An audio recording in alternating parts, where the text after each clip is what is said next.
Hello, Watem here, and welcome back to some more Higurashi When They Cry. No, not in Mitsubishi. Matsuribayashi, yes. Yeah, without any further ado, I guess I'll continue. I don't remember exactly where I left off, but it was along the lines of by talking about escaping to the House of Love and Mercy. We were trying to forget how cruel reality was to us. Then one day, the leader of our group, Eriko, said to us quietly, "Would you try to escape, if you had a chance to?" He didn't want to escape from here. It was a rather foolish question. That wasn't what she meant. If there was a chance to escape, would you take that chance, knowing what you had to go through if you got caught? That was what she meant. Not one of us could answer immediately.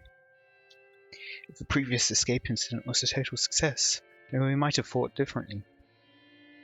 But after that, the orphanage tightened up security to prevent runaways. All the doors and windows were locked heavily, and it wouldn't be at all easy to get out. Even if another group escape was planned, the success rate would be low, very low. 3 escaped, 1 was caught before. Maybe 2 would be caught next time. No, maybe everyone would be. If I could, I'd want to escape. The House of Love and Mercy is so far away. The bridge is long, too. We will all be caught before we get there. Besides, we can't even go outside. Everything is locked up. There were locks all over the orphanage. To escape, you'd need a key for both the inside and the outside. And after the lights were turned off, even each section of the hallway was individually locked. Make no mistake, this was a prison. According to the rumors, orphanages receive government funding depending on the number of children they house. So if anyone escapes, they lose money. Also, if you were to expose to conditions at the orphanage, they would end up being inspected, and things would get complicated for them. That was why they were so intent on keeping us locked up. Sure, if there was a chance, I would want to escape. But realistically, there's no way we could. Every door is locked. Well, did you know? The hen house in the courtyard uses the same key as the door to the back stairs.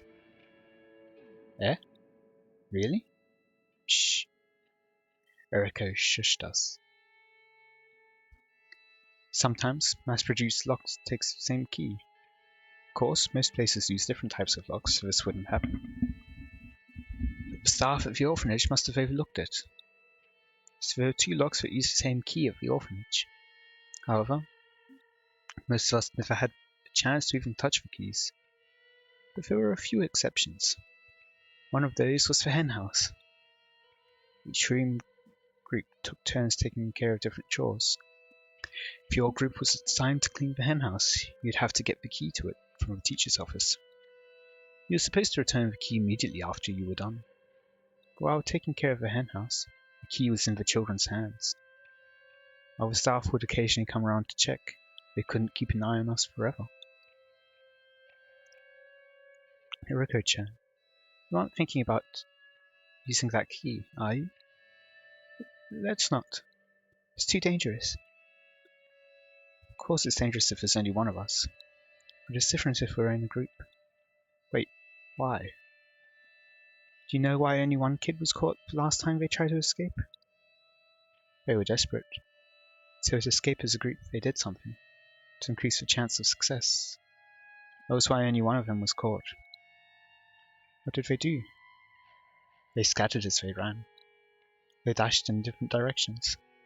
They waited until the day where there were only a few people working at the orphanage, ran this way and that.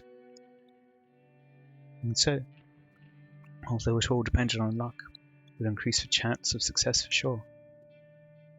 On your own, you'd probably have no hope, but if the staff were to chase after the other children, then your own chance of escaping successfully would increase.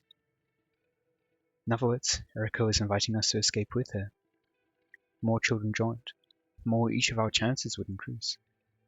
But among us, There were children who tattled to the staff for their own benefit, so she had to be very careful about who she talked to. Eriko must have trusted us a lot. Eriko, me, Tomomi, and Kikuko. 4 children. Do any of you want to stay here a day longer? The 3 of us shook our heads, but at the same time, we couldn't agree to escape with her either. Of course we don't want to stay here a day longer, or even an hour longer. Even if we did exactly the same thing as we did yesterday, we might get yelled at tomorrow. I can't stand this anymore. I can't stand living in fear of what to do and what not to do so I won't be yelled at. We all feel the same way. We could endure strict rules, but it was almost impossible to endure vague ones. It wasn't too much of a stretch to say that the rules depended on the mood of the staff. This is okay, but that isn't okay. Such borderline rules changed daily. And if we were to say anything about that, we would be treated horribly for it. I will escape, even if I have to do it alone. Like I said, the more people that join, the better our chance. Think about it. If we found out about this henhouse key trick, they're sure to change the lock from the back door. In other words, we only have one chance. So even if you regret not joining in later, it'll be too late. But, I'm scared. I'm scared too. If we get caught, we'll be killed. Tomomi and Kikuko weren't the only ones who felt afraid. The fear was perfectly understandable.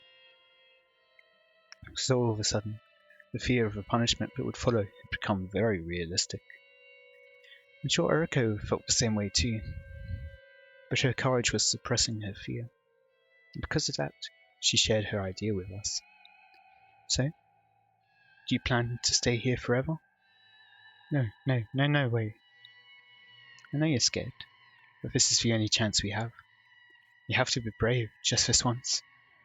What about you, Miyoko? Don't you want to go with me? Unlike Tomomi and Kikuko, I wasn't trembling that much.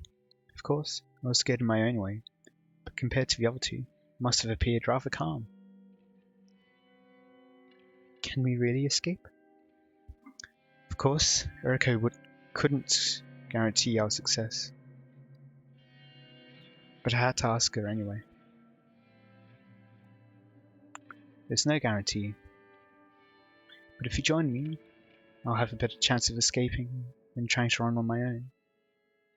Of course, the same goes for you too. Eriko gave a calculated reason, but I'm sure she just wanted a friend to agree with her. That was probably more important to her than increasing her chance to escape. Tomomi, Kikuko, if you're too scared, then I won't force you. Miyoko and I will escape ourselves. 2 is enough. Well. Eriko rushed the 2 to make up their minds. It almost looked cold, but that was her way of mustering their courage. Because it was very possible that, regardless of the outcome of our escape attempt, as our roommates, those 2 would be held responsible. It's not like we will do it tomorrow. I'll turn to take care of the hen houses in a week. We'll wait for the perfect time to do it. If we don't feel that it's safe, then we'll wait until our next turn. We'll be very careful. The rotation of the staff and the timing were important, but we also each had to know the way to the House of Love and Mercy. We were planning to split up, so we had to know the area. I made up my mind. Okay. I'm coming with you. But this time I'll escape very carefully, okay? Of course. We'll be killed if we get caught. I don't want to die. I'll come too. Me too. Tomomi and Kikuko agreed, and so we all decided to escape as a group. We waited for the perfect opportunity. We waited for the day where only a few staff members were at the orphanage. We decided to let God take care of the rest. It's open. Maybe it was the way I did it. Eriko tried to open the lock several times without success, but I got it open on my first attempt. The back door opened slowly, and we felt a cool breeze. This wasn't the world of freedom just yet. In fact, it was the exact opposite. If the South were to find out we were here, we would be in big trouble. It was a world of danger. But unless we went through that dangerous world, we wouldn't be able to go any further. Hang on, wait. We're looking at this door as if this is the door they're going through, but it's very clearly saying the exit is, like, this way. Yoshi. Ikuyo. I think Keriko wanted to say that. What happens in the case of a fire, I wonder? We were planning to leave with that as our cue.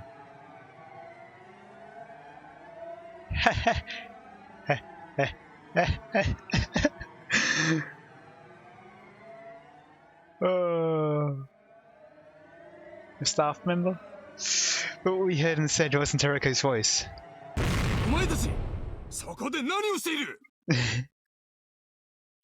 We started to run.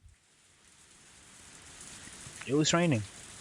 We all got soaked immediately, and our clothes stuck to our skin. Well, that would normally be very uncomfortable. We couldn't even stop to think about that. We could only keep running in the rain. We were dashing on gravel, but it felt more like trudging through a muddy rice field. My feet kept sinking, and I couldn't pull them out. I was frustrated because no matter how fast I tried to run, I wasn't gaining any speed. I felt a sense of urgency. I heard someone yelling escape behind me, and all I could do was run like crazy.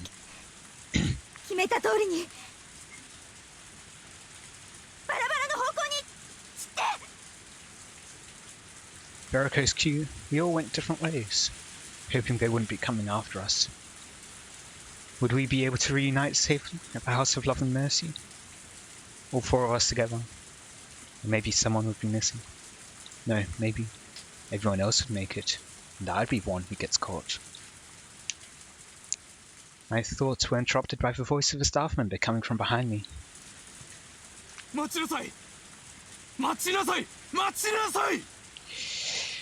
Someone who's scared of death being killed there definitely wouldn't hold it right there. The staff members should have numbered fewer than us, so if I was lucky, they wouldn't be coming after me. Praying that the staff voices I heard in the distance went after me, I looked back for a moment. If I had time to turn around, why didn't I take another step forward? Why didn't I try to escape further? As I turned around, I felt a huge hand cover my face. You can glance back as you run. His pinky finger slipped into my open mouth. The hand grabbing my face shoved me into the muddy gravel. Of course, I didn't stay quiet. I fought back. Then I saw his face. It was the scariest face I'd ever seen. I realized it immediately. He only wanted to capture me alive to use me as an example. Considering what would happen to me afterwards, killing me here on the spot wouldn't pose any problem, would it? Yes. He looked at me with unworldly hate, ready to end my life here and now. His pink finger ended up touching my tongue. I've got a feeling I know what's going to happen. It's going to be slightly disgusting. The indescribable nasty taste sent an icky feeling through my whole body. Ah, that's it. This is what my murder tastes like. He was going to shove that finger down my windpipe and suffocate me. And so, in order to live, I fought back the only way I could. Biting down. Gah! Something warm filled my mouth. It felt like swallowing blood after a nosebleed. I spit it from my mouth and ran without turning around, even behind the staff member clutching his pinky finger.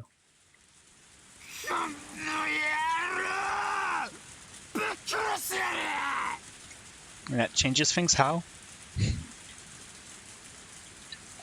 I heard his roars echoing behind me. It wasn't a man that was after me. It was a beast. He had no interest in capturing me. His only goal was to see me dead. My shoes had slipped off. They weren't sneakers, so they came off easily while I was running like mad. My bare feet struck the gravel over and over. It was painful, but I didn't care, because if I stopped, I knew what would happen to me.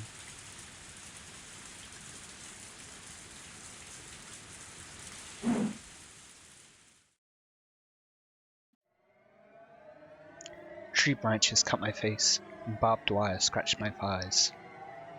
My feet and toes were bloody from running on gravel. The blood from a staff member's pinky finger dripped down my mouth, staining my chin and chest. I was running for my life, with scratches and cuts all over my body. If I were to get caught, I would be killed. My pursuer had any sense, and I would be killed after being tortured.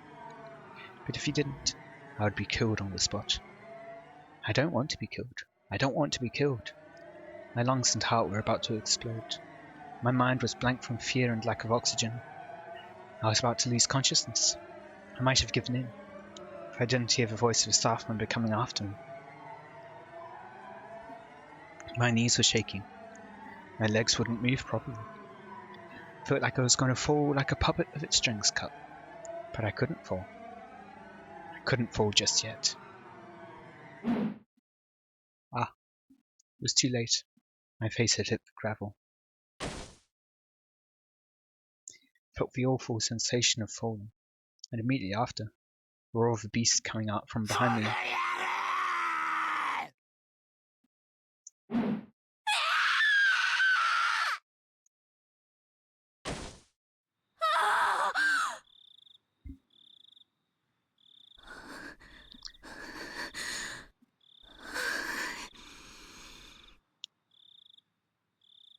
Considering it's now calling her Takano, I'm guessing that was a nightmare memory from the past. I must have hit my thigh against the steering wheel when I jumped. I can feel the throbbing pain, delayed slightly. I'm sweating all over. I wiped the sweat off on my forehead and put my hand on my chest, only then realizing how fast my heart was beating. I rubbed my thigh. I rubbed it in a straight line. It's not where I hit the steering wheel, but I feel like this is where it hurts.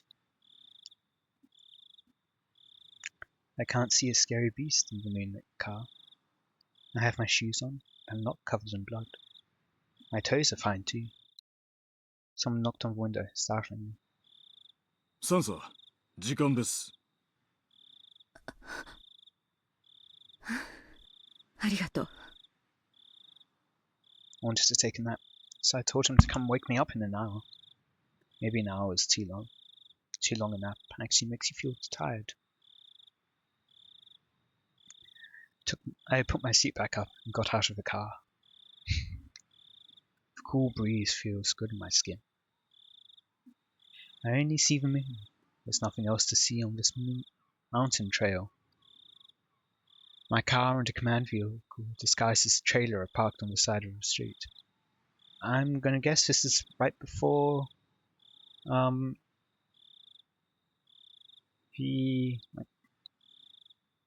end of the plot to kill Mika.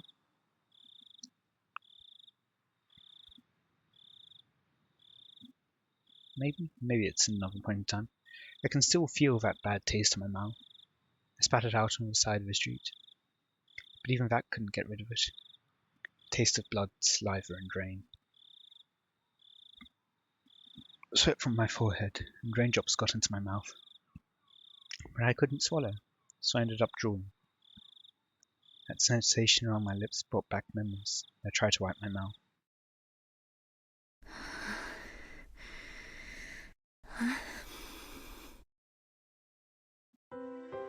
Maybe I'm nervous. That's why I had such a bad dream. I think there's a coffee machine in the command vehicle. An unpleasant cup of coffee will wake me up. どう？何か動きは？いえ、何も。先ほど自治区から定期連絡が。問題なしとのことです。そうねえ、どなたかコーヒーを入れてくださらない？はい。ミルクと砂糖は？ミルクだけ。あ、やっぱり砂糖も入れてくださる？ I still have a bad taste in my mouth. The feeling of biting and crushing his little finger, and his filthy blood filling my mouth. I'm sure a sweeter cup of coffee will wash down that bad taste, and also wake me up from my nightmare completely.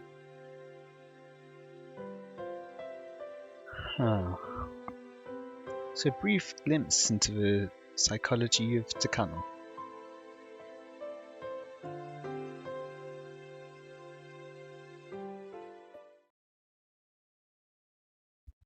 House of Love and Mercy. No new tips available? Okay. Continue, I guess, then.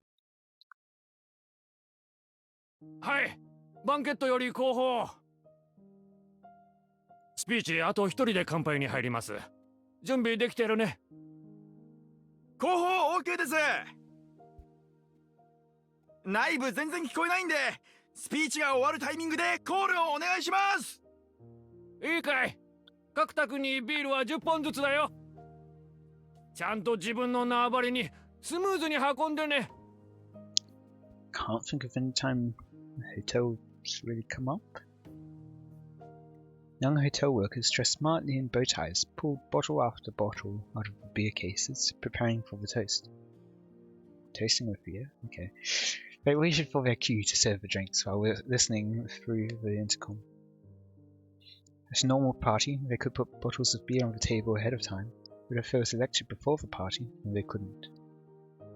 Guests don't mind sushi going dry due to a long speech, but they don't like seeing their tables get wet with condensation from the bottles of beer.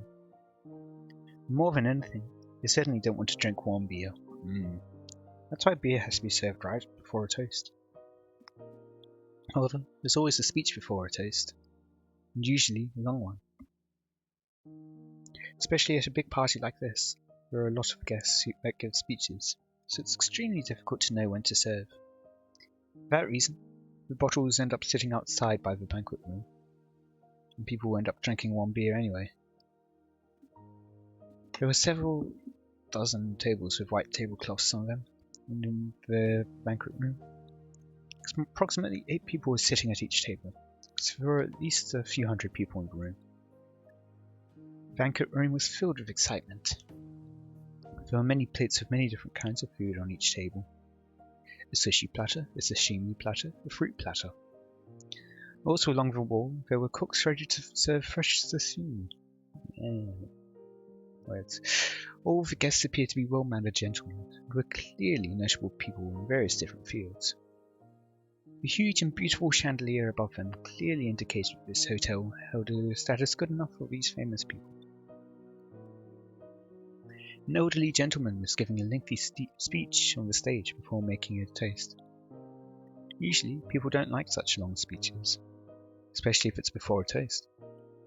But the guests occasionally shouted, "Yes, yes," and sometimes gave them loud applause, filling the room with their fervour. Or maybe, fervour was a pleasant way to put it. It's probably more accurate to say their excitement was bizarre.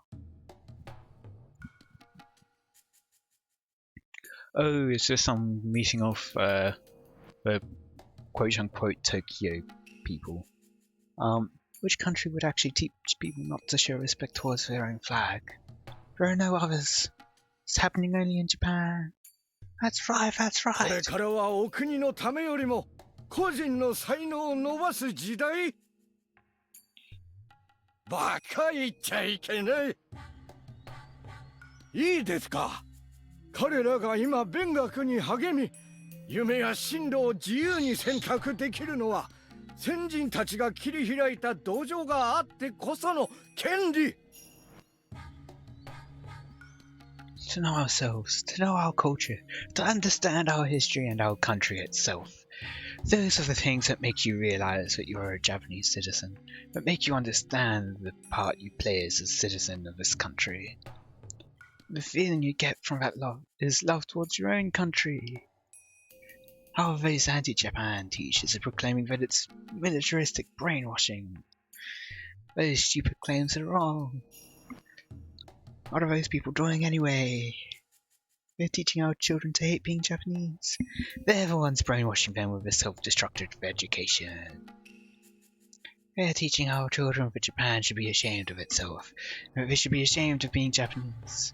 Forget who you are and deny your country. That's what they're teaching them. These innocent children listen and believe such nonsense.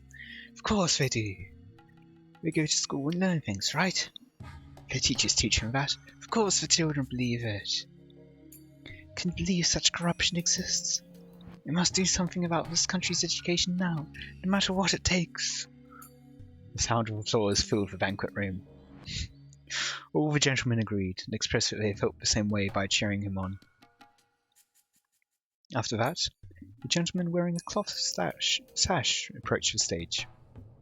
The hall welcomed him onto the stage with another round of thunderous applause. A rousing theme from a popular drama series played as he took the stage, but it was entirely unnecessary before the overwhelming applause. The man's sash carried his name written in large letters, along with the name of the prefecture he was running for office in. Let me introduce to you a patriot, Gun. This man has served the former governor as his right-hand man, as the director of the office of the governor for many years, supporting the prefecture's government for a long time. Since the previous governor has decided to retire, he was appointed as the next governor. Fortunately, we have those anti-Japan teachers in our prefecture. While they proclaim freedom of education and freedom of thought, they are shamelessly forcing an anti-Japan education down on our children. They don't teach real history. They teach our children that everything was Japan's fault. They don't even mention the true purpose of the Greater East Asia Co-Prosperity Sphere, or all those who fought to save Asian peoples from Western control. They don't even talk about how many Asian countries were actually Western colonies before Japan stood up for our freedom during the war. Our country has recovered amazingly since then, and our children don't know any of that because those teachers don't teach them. How truly, truly sad. I can't stand the fact that those anti-Japan teachers are actually teaching our children alongside those teachers who take teaching seriously. They're insulting our educational institutions. I will become a governor and get rid of those teachers. What, and make even more of a teaching crisis as you don't have enough teachers for the amount of students you have?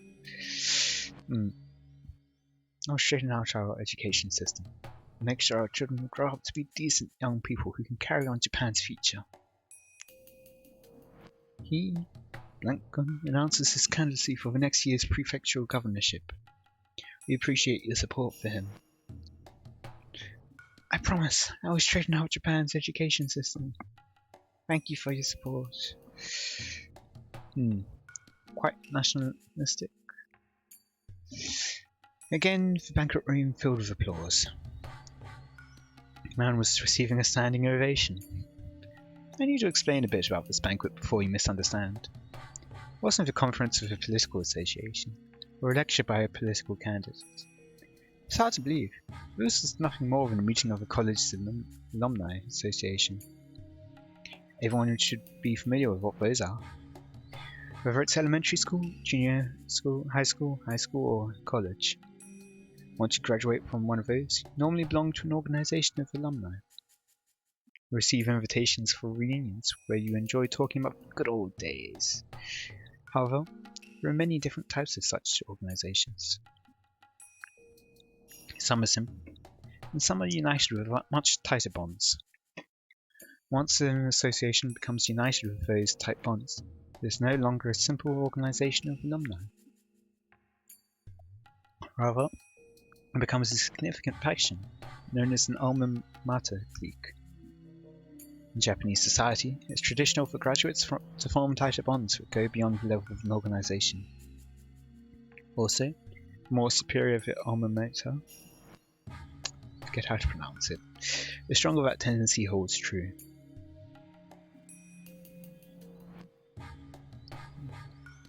The Imperial University one of the best universities in the country, is famous for the deep bonds its graduates form. Why do you superior people like to bond? It's definitely one way to put it. And on that note, I'll end it here for today. I hope you all enjoyed. Let me know any feedback you have in the comments. And until next time, see ya.